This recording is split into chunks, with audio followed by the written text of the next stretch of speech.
औज़ुबिल्लाहिमिनश्शैतानिर्रजीम बिस्मिल्लाहिर्रहमानिर्रहीम। अच्छा जी, आज का जो मुहावरा है वो मुहावरा अहम है, तो उसको सुनिए। मुहावरा ये है, जिदे घर दाने ओदे कमले भी सियाने। अंग्रेजी में इस मुहावरे को कहते हैं नथिंग सक्सीड्स लाइक सक्सेस। कामयाबी से ही लोग कामयाब हो जाते हैं। या एक और अंग्रेजी इसके है, मनी मेक्स द मेयर गो। जिसके पास पैसे हैं उसकी घोड़ी भी चलती है, उसकी सारा कुछ चलता है। तो ये जिदे घर दाने होते कमले भी सियाने। मैं जब, मेरा ख्याल है कोई 8वीं-10वीं में होऊंगा या शायद इससे भी नीचे, तो मेरा जो इससे पहला फर्स्ट टाइम जो मेरा ये मुहावरा मैंने सुना, वो छोटा सा वाक़या आपको सुना देता हूँ, छोटा सा उसको शॉर्ट करके। किसी फैमिली के कोई फंक्शन पे गए हुए थे, तो वहाँ पे कोई साहब आए बहुत बड़ी गाड़ी पे। उस ज़माने में जिसके पास मोटरसाइकिल या स्कूटर होता था ना, वो भी अमीर होता था। तो ये मैं आपको बात बता रहा हूँ, लेट 60s की होगी या अर्ली 71 की होगी। तो वो बहुत बड़ी उस शेवरलेट पे आए। उस ज़माने में जापानी गाड़ियाँ नहीं होती थी, तो शेवरलेट गाड़ी पे आए।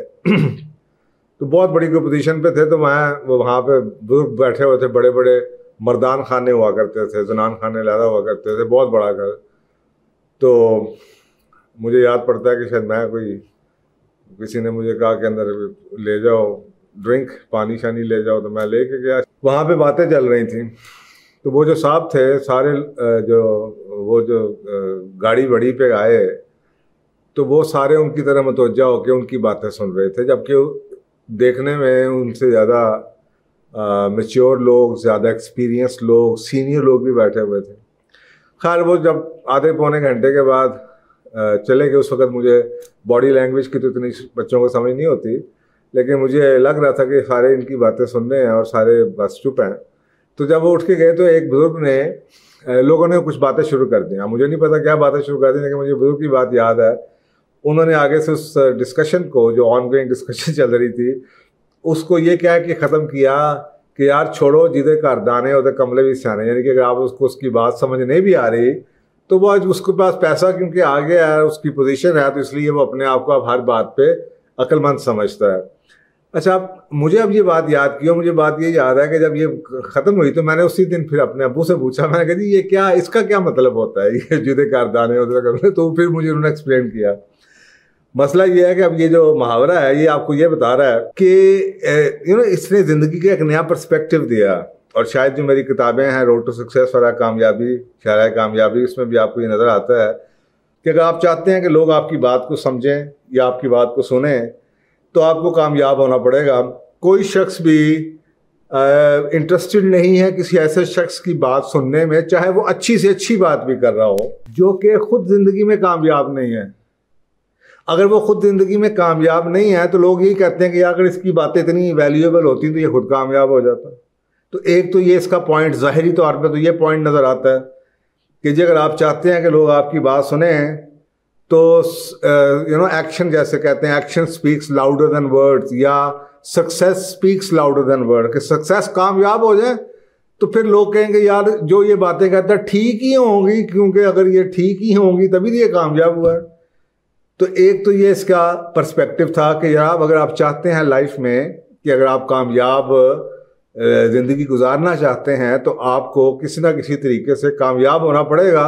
और कामयाबी बजाते खुद ही बहुत से सवालों का और बहुत से लोगों की कॉन्फ्लिक्ट जो आपकी या आपकी बात में कॉन्ट्रडिक्शंस करते हैं या आपसे डिसएग्री करते हैं, उसके लिए कामयाबी ही उनके लिए शटअप कॉल है। तो एक तो ये बात होगी ज़ाहिरी तौर पे। दूसरा मतलब बड़ा डीप है। दूसरा मतलब ये डीप है क्योंकि ये ऐसा होता है, this is how it goes on. इसका दूसरा मतलब ये है कि अगर, इसका मतलब ये भी है कि बाज़ दफ़ा जब आप कामयाब हो जाते हैं कुछ क्वालिटीज़ की वजह से, तो आप उसको एक लाइसेंस, या कुछ लोग उसको लाइसेंस समझ लेते हैं कि वो हर चीज़ पे ही अपने आप को अक्ल कुल कहना शुरू कर देते हैं, या हर चीज़ में ही टांग अड़ाना शुरू कर देते हैं, या हर चीज़ में ही मशवरा देना शुरू कर देते हैं कि यार आपका शोबा सहाफ़त है।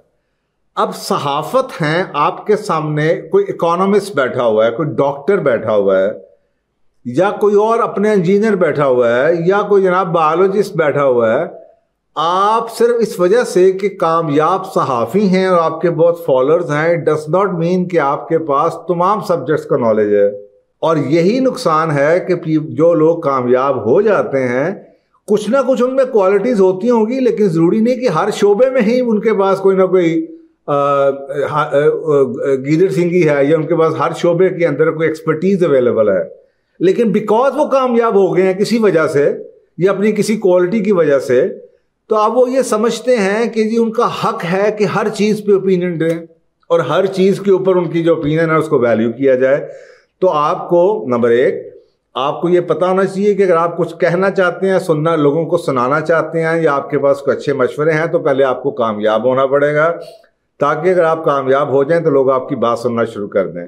नंबर दो बात यह है कि जब आप लोगों के सामने बैठते हैं तो एक बात का ज़रूर ख्याल रखिए कि जो शख्स कामयाब हो जाता है उसके अंदर अक्सर औक़ात आपको मार्केट में ऐसे लोग नज़र आते हैं जिनकी कोई क्वालिफ़िकेशन और कोई हो ना हो, सिर्फ यही क्वालिफ़िकेशन है कि वो किसी न किसी शोबे से कामयाब हैं। तो ज़रूरी नहीं कि उनकी हर बात वैल्यूएबल हो, ज़रूरी नहीं कि आप उनकी हर बात को वैल्यूएबल समझें या उनके हर मशवरे को एक्सेप्ट करें। आपको ये ज़रूर देखना होगा कि क्या उनकी बात, जो वो बात कर रहे हैं, उस शोबे में उनकी कोई क्वालिटी है, उस शोबे में उनकी कोई एक्सपर्टीज़ है, उस शोबे में उनकी कोई सक्सेस है या उस पर्टिकुलर मामले में उनकी कोई कामयाबी है। ऐसे एग्जांपल दे रहा हूँ ना आपको। फ़र्ज़ करें सेहत का वो शोबा है, अब एक आदमी बिजनेस में तो बड़ा सक्सेसफुल है, लेकिन क्या सेहत के शोबे में उसकी कोई एक्सपर्टीज़ है, उसने अपने आप को कोई हील किया है, उसने कोई स्पेशल कोई ट्रेनिंग ली है या स्पेशली उसके लाइफ का कुछ लाइफ चेंजिंग एक्सपीरियंस रहा है। इसी तरीके से अगर एक शख्स कामयाब है, बिजनेस में एंटरप्रेन्योर बन गया, उसका अपना बड़ा, ज़रूरी तो नहीं है कि वो गाड़ियों में एक्सपर्ट हो। अगर उसको गाड़ियों का शौक़ नहीं है या गाड़ियों को अगर शौक़ है भी तो बैठने की हद तक है, तो ये जानना एक उसके पॉइंट से कि अगर आप कुछ कहना चाहते हैं तो आपको कामयाब होना पड़ेगा। और दूसरी तरफ ये है कि जो लोग कामयाब हैं, ज़रूरी नहीं कि आप उनकी हर बात ही उतनी ही ऑथेंटिक हो जितनी के जिस तरीके से वो प्रेजेंट करते हैं। तो आपके लिए ये अपने आप को इस चीज़ से बचाना ज़रूरी है। If you are on the other side, अगर आपने कामयाब लोगों को सुनाना चाहते हैं तो कामयाब हो जाएं, लेकिन अगर लोग कामयाब हो गए हैं तो उनकी हर बात ये जाने बगैर कि जिनका इस चीज़ के अंदर, पर्टिकुलर चीज़ के अंदर क्या एक्सपर्टीज़ है या क्या एक्सपीरियंस है, उनकी हर बात को हरफ़े आखिर समझ के एक्सेप्ट ना कीजिए।